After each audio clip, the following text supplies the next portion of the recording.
Hello everyone, welcome back to my YouTube channel English Ocean Hub. Guys, आज चार मैंने advance English structure लिए हुए हैं, तो इनको एग्जाम्पल और स्ट्रक्चर के साथ में मीन्स सेंटेंस फॉर्म करने के क्या रूल हैं उसके साथ में हम इनको डिटेल में देखेंगे। तो चलिए स्टार्ट करते हैं गाइस आज का video. First advance structure is, जैसे हम बोलते हैं ना बहुत ज़्यादा, मैंने उसे मार खाते हुए देखा है, मैंने उसे सजा पाते हुए देखा है, मैंने उसे अपमानित होते हुए देखा है, मैंने उसे नज़रअंदाज होते हुए देखा है। तो गाइस ये सारे के सारे पैसिव वॉइस के सेंटेंसेस हैं जिसमें कि आपका जो डूअर है, जो करने वाला है, उसका कोई अता पता नहीं है। ठीक है, मैंने मतलब मैंने देखा है उसे मार खाते हुए, कौन मार रहा है ये बात का पता नहीं है। तो ये पैसिव वॉइस के सेंटेंसेस है और ये हमारे एडवांस इंग्लिश में बहुत ज़्यादा यूज होते हैं गाइस। आप इनको बोलेंगे तो बहुत ही प्रोफेशनल साउंड करेंगे। चलिए इसके रूल्स देखते हैं कि कैसे हम बनाएंगे ऐसे सेंटेंसेस को। तो इन सेंटेंसेस को कैसे बनाएंगे, पहले तो इसका हम स्ट्रक्चर देखते हैं, रूल। इसमें गाइस ये जो अभी मैंने चार सेंटेंस आपके सामने पढ़े हैं, ये आपके पैसिव वॉइस के हैं। ठीक है, तो स्ट्रक्चर देखिए, जैसे कि यहाँ पे आई हैव सीन, मैंने देखा है, तो आई हैव सीन। ऑब्जेक्ट क्या होगा, मोस्ट प्रॉब्ली प्रोनाउन होगा जिस पर एक्शन हो रहा है, कि मैंने उसको पिटते हुए देखा, तो उसको क्या है, ऑब्जेक्ट हो जाएगा। अब यहाँ पे देखिएगा इस वर्ब में आईएनजी है, तो ये एक्टिव वॉइस के लिए है। अगर एक्टिव वॉइस का सेंटेंस होगा तो वहां पे वर्ब में आईएनजी होगा। कैसे होगा, जैसे कि मैंने उसे जाते हुए देखा है, तो यहाँ पे आई हैव सीन हिम गोइंग, ये एक्टिव वॉइस में होगा। लेकिन जो अभी हम यहाँ पे चारों सेंटेंसेस हमने देखे हैं वो पैसिव वॉइस के हैं। ठीक है, तो एक्टिव वॉइस में आप वर्ब में आईएनजी यूज कर लीजिएगा, लेकिन पैसिव वॉइस में बीइंग यूज होगा और पास्ट पार्टिसिपल मीन्स आपका V3 यूज होगा। ठीक है, जैसे मैंने उसे मार खाते हुए देखा है, तो ये पैसिव वॉइस में है। कौन मार रहा है वो हमें नहीं पता है, और मैंने देखा है और उसे देखा है, उसे यहाँ पे ऑब्जेक्ट है जिसपे एक्शन हो रहा है। ठीक है, तो इसको आप कैसे बनाएंगे, देखिए, आई have seen him being beaten, being beaten. अब इसको रूल को आप पूरा पूरा इसमें फिट करके देख लीजिए। ठीक है, पैसिव वॉइस को आप इसको थोड़ी देर के लिए भूल ही जाइए कि यहाँ वर्ब में आईएनजी भी है, मतलब यहाँ इसको आप भूल ही जाइए, क्योंकि पैसिव वॉइस के लिए ही हम केवल यहाँ पे अभी सेंटेंसेस लेकर आए। लेकिन याद रखिएगा कि जैसे एक्टिव वॉइस का है तो आपका वर्ब में आईएनजी हो जाएगा। ठीक है, उसके बाद नेक्स्ट सेंटेंस है, मैंने उसे सजा पाते हुए देखा है। ठीक है, तो आपका हो जाएगा I have seen him being punished.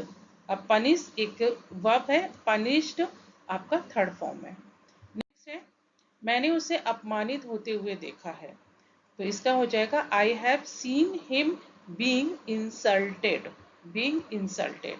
Last example है, मैंने उसे नजरअंदाज होते हुए देखा है। ठीक है, तो आई have seen him being ignored, ignore नजरअंदाज। अब इसमें जैसे कि आप एक्टिव वॉइस में ये आईएनजी वाला यूज करेंगे, तो जैसे कि मैंने उसको रोते हुए देखा है। ठीक है, तो यहाँ पे आप यूज करेंगे आई हैव सीन हिम क्राइम, केवल क्राइम कर देंगे। ठीक है, जैसे कि मैंने उसको मार्केट जाते हुए देखा है, तो आई have seen him going market, ऐसे। तो ये एक्टिव हो जाएगा, लेकिन अगर बीइंग और पास्ट पार्टिसिपल यूज करेंगे तो वो आपका पैसिव वॉइस हो जाएगा। आई होप ये आपको क्लियर हो गया हो। अगर कोई डाउट हो तो आप मुझे कमेंट करके पूछ सकते हैं। नेक्स्ट एडवांस स्ट्रक्चर है, वहां जाने से कुछ नहीं होगा, सोचते रहने से कुछ नहीं होगा, चुप रहने से कुछ नहीं होगा, भागने से कुछ नहीं होगा। तो आप देख रहे हैं सब में एक चीज कॉमन है। क्या कॉमन है, कुछ नहीं होगा, कुछ नहीं होगा। ठीक है, ये सब में आपका कॉमन है। ठीक है, ऐसे हम डेली लाइफ में बहुत ज़्यादा सेंटेंसेस का यूज़ करते हैं। तो चलिए देखते हैं कि ऐसे सेंटेंसेस को हम कैसे फॉर्म करेंगे। इसमें सबसे पहले गाइस इस प्रकार के सेंटेंसेस में जो एक्शन हो रहा है, मतलब जो वर्ब है, उसकी आप आईएनजी फॉर्म लेंगे और फिर won't help means will not help भी आप यूज कर सकते हैं। उसी को इकट्ठे करके लिखा गया है वोंट हेल्प। एक तो ये आप यूज करेंगे, या दूसरा तरीका इसका ये भी है देयर्स नो पॉइंट इन, और उसके बाद भी वर्ब की आईएनजी फॉर्म यूज करेंगे। ठीक है, तो जैसे एग्जांपल देखिए, चुप रहने से कुछ नहीं होगा। तो चुप रहने की इंग्लिश क्या होती है? साइलेंट होती है। साइलेंट होती है ना, साइलेंट। अब रहना यहाँ पे क्या है? स्टे। तो वो आपकी मतलब आईएनजी फॉर्म में आएगी तो स्टेइंग हो जाएगा। तो स्टेइंग साइलेंट वोंट हेल्प। ठीक है, इसी को अगर दूसरे वाले इसमें बनाएंगे, दूसरे वाले स्ट्रक्चर में, तो हो जाएगा there's no point in staying silent. उसके बाद दूसरा सेंटेंस देखिए, भागने से कुछ नहीं होगा। ठीक है, तो running away won't help. Run होता है भागना, अब रनिंग अवे मतलब भागने से, दूर भागने से कुछ नहीं होगा। रनिंग अवे वोंट हेल्प, या वोंट वर्क भी आप बोल सकते हैं। ठीक है, और एग्जाम्पल देखिए, सोचते रहने से कुछ नहीं होगा। ठीक है, तो आप इसको बनाइए, जस्ट थिंकिंग वोंट हेल्प। या दूसरे तरीके से बनाएंगे, there's no point in thinking. Next है, वहां जाने से कुछ नहीं होगा। तो पहले तरीके से बनाएंगे तो गोइंग देयर वोंट हेल्प या वोंट वर्क। दूसरे तरीके से बनाएंगे कि there's no point in going there. ठीक है, तो ये गाइस आपका था कि मतलब कोई चीज हेल्प नहीं करेगी। तो दोनों तरीके से वोंट हेल्प या वोंट वर्क कुछ भी आप यूज कर सकते हैं वर्ब में आईएनजी, और उसके बाद ये दोनों स्ट्रक्चर मैंने आपको एक्सप्लेन कर दिए हैं गाइस। तो आई होप कि ये आपको अच्छे से क्लियर हो गया है। ज्यादा से ज्यादा क्या होगा? तुम नाराज हो जाओगे। ज्यादा से ज्यादा क्या होगा? वो यहाँ से चला जाएगा। ज्यादा से ज्यादा क्या होगा? रिजल्ट खराब आएगा। ज्यादा से ज्यादा क्या होगा? लोग हंसेंगे। तो ये भी आप देख रहे हैं सब में कॉमन है, ज्यादा से ज्यादा क्या होगा, सभी में कॉमन है। तो इसके लिए आप क्या स्ट्रक्चर यूज करेंगे, चलिए देखते हैं। आप इसको बनाएंगे, eight the most what will happen, और उसके बाद बाकी का सेंटेंस आप ऐड करेंगे। तो ये आप याद रखिए कि eight the most, eight the most मतलब ज्यादा से ज्यादा क्या होगा, व्हाट विल हैपन। तो फर्स्ट एग्जांपल देखिए, ज्यादा से ज्यादा क्या होगा? तुम नाराज हो जाओगे। तो eight the most what will happen, you will get angry. ठीक है, सेकेंड है, ज्यादा से ज्यादा क्या होगा? वो यहां से चला जाएगा। तो eight the most what will happen, he will leave this place. और एग्जांपल देखिए, ज्यादा से ज्यादा क्या होगा? रिजल्ट खराब आएगा। Eight the most what will happen, the result will be bad. उसके बाद है, ज्यादा से ज्यादा क्या होगा? लोग हंसेंगे। At the most what will happen, people will laugh. तो ये गाइस था ज्यादा से ज्यादा क्या होगा, at the most what will happen, और उसके बाद बाकी का सेंटेंस। आगे बढ़ते हैं। बड़ी मुश्किल से मैं डॉक्टर के पास पहुंचा। बड़ी मुश्किल से मैंने उसे समझाया। बड़ी मुश्किल से मैंने सच छुपाया। बड़ी मुश्किल से वो मान गया। तो बड़ी मुश्किल से सभी में देख रहे हैं, बड़ी मुश्किल से सभी में कॉमन है। तो चलिए इसका स्ट्रक्चर देखते हैं कैसे बनेंगे।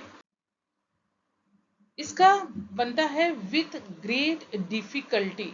विथ ग्रेट डिफिकल्टी, बड़ी मुश्किल से, और उसके बाद बाकी का सेंटेंस आप बोलेंगे। ठीक है, तो पहला एग्जांपल देखिए, बड़ी मुश्किल से मैं डॉक्टर के पास पहुंचा। तो सबसे पहले लगाइए with great difficulty I reached the doctor. ठीक है, बाकी का ये आ गया, I reached the doctor. Next example है, बड़ी मुश्किल से मैंने उसे समझाया। तो सबसे पहले हम लिखेंगे with great difficulty I explained it to him. ठीक है, I explained it to him. और सेंटेंसेस लिए हैं मैंने, बड़ी मुश्किल से मैंने सच छुपाया, तो with great difficulty I hid the truth. Hide की सेकेंड फॉर्म हिड होती है गाइस। उसके बाद है बड़ी मुश्किल से वो मान गया, तो with great difficulty he agreed. Next advance structure है गाइस, माँ के हाथ की रोटियों की कुछ अलग ही बात है, बारिश के मौसम में भीगने की बात ही कुछ और है, गांव की सुबह की बात ही कुछ और है। तो मतलब जब हम जैसे बोलते हैं ना कि अरे वहां पे रहने की तो कुछ बात ही अलग है, आइसक्रीम खाने की तो कुछ बात ही अलग है, तो बात ही कुछ अलग के लिए गाइस क्या यूज करेंगे, देखिए ये दो तरीके से बनेगा, मैंने दोनों तरीके इसमें एक्सप्लेन किया है। फर्स्ट है देयर समथिंग स्पेशल अबाउट, और उसके बाद वर्ब में आईएनजी लगाएंगे, ठीक है। फर्स्ट एग्जांपल देखते हैं, पुरानी तस्वीरें देखने में कुछ अलग ही बात है। तो सबसे पहले देयर समथिंग स्पेशल से स्टार्ट करेंगे, देयर समथिंग स्पेशल अबाउट, यहाँ तक आ गया आपका अबाउट तक। उसके बाद वर्ब में आईएनजी, तो लुक एक वर्ब है और ये अपने आईएनजी में आया तो लुकिंग हो जाएगा। एट ओल्ड फोटोज, ठीक है, पुरानी तस्वीरें। नेक्स्ट एग्जांपल है बरसात में भीगने में कुछ अलग ही बात है, तो ये देखिए there's something special about getting drenched in the rain। Drench होता है गैस भीगना, और ये पैसिव वॉइस में है getting drenched in the rain, मतलब बारिश में भीगना एक अपने अलग ही फील आता है, अलग ही उसका एक मजा है। उसके बाद गैस इसी तरीके के सेंटेंसेस का एक और स्ट्रक्चर है, जैसे देखो उसमें क्या होगा कि सब्जेक्ट लगाएंगे और उसके बाद आएगा has a charm of its own, या फिर आएगा has a feel of its own, ठीक है, अपना अलग ही मजा है, अपना अलग ही स्वर है, अपना अलग ही खूबसूरती है, इस तरीके का। तो फर्स्ट एग्जांपल देखिए, सुबह की खामोशी की अपनी ही खूबसूरती है, मतलब सुबह साइलेंस होता है ना, ज्यादा कुछ हसल बजल नहीं होता है, इसके लिए बनाएंगे the silence of early morning has a charm of its own, ठीक है। नेक्स्ट एग्जांपल है बरसात में भीगने में कुछ अलग ही बात होती है, तो getting drenched in the rain has a charm of its own. ये बारिश वाला मैंने रिपीट कर दिया है, उधर भी बना दिया है, दूसरे मतलब जो फर्स्ट हमारा था और इधर भी बना दिया है ताकि आपको समझने में आसानी हो। तो ये गाइस था कि अपना एक अलग ही मज़ा है।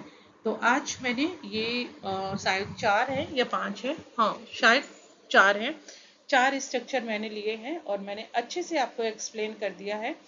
आशा करती हूँ कि आप लोगों को ये समझ में आ गए हों। समझ में आया है तो गाइस कमेंट करके ज़रूर बताइएगा।